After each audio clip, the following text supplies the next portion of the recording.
Hello बच्चों, तो चलिए इस प्रश्न को पढ़ते हैं। किसी तार के सिरों पर 12 वोल्ट का विभवांतर स्थापित किया जाता है। 900 जूल ऊर्जा प्राप्त करने के लिए कितना आवेश तार में से होकर बहना चाहिए? यदि इस आवेश के बहने में 1 मिनट का समय लगे तो तार में बहने वाली विद्युत धारा का मान ज्ञात कीजिए। तो यहाँ पर देखो, हमें आवेश भी बताना है और विद्युत धारा का मान भी बताना है। तो प्रश्न में आगे बढ़ने से पहले इस प्रश्न से संबंधित जो मुख्य उदाहरण है उसकी हम चर्चा कर लेते हैं। तो यहाँ पे देखो ध्यान से, हमें पता है कि जो हमारे पास ऊर्जा है, ऊर्जा वो किसके बराबर आती है? आवेश गुणा में विभवांतर।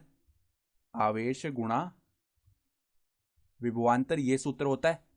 यानी कि ऊर्जा को हम यू से दर्शाते हैं तो आवेश को क्यू से दर्शा लिया, गुणा में विभवांतर को वी से दर्शा लिया। ठीक है। और देखो, हम ये भी जानते हैं कि आवेश बराबर में क्या होता है? आवेश यानी कि क्यू बराबर में होता है धारा गुणा में समय। धारा गुणा में समय, यानी Q बराबर धारा को हम लिख सकते हैं I और समय को लिख सकते हैं T। ठीक है। तो अब इस सवाल के मुख्य हल में चलते हैं हम। तो सवाल के हिसाब से हमें 900 जूल ऊर्जा प्राप्त करने के लिए आवेश बताना है। ठीक है। तो 900 जूल ऊर्जा यानी U का मान हो गया 900 जूल। और फिर देखो विभवांतर यानी V का मान हमें कितना दिया हुआ है? 12 वोल्ट दिया हुआ है।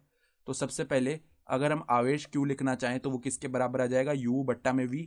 तो यह आ जाएगा 900 बट्टा में 12 आ जाएगा इसका मान। ठीक है।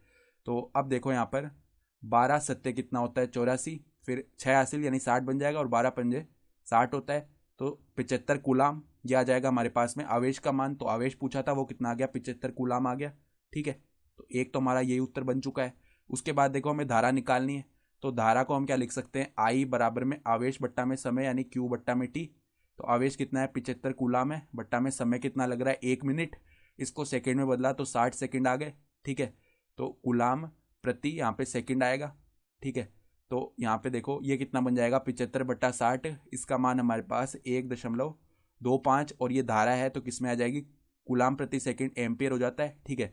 तो ये हमारे पास में धारा आ गई। तो आवेश का मान आ गया 75 गुलाम और धारा का मान आ गया हमारा 1.25 एम्पियर। तो आशा करता हूँ कि आपको ये प्रश्न समझ में आया होगा। धन्यवाद।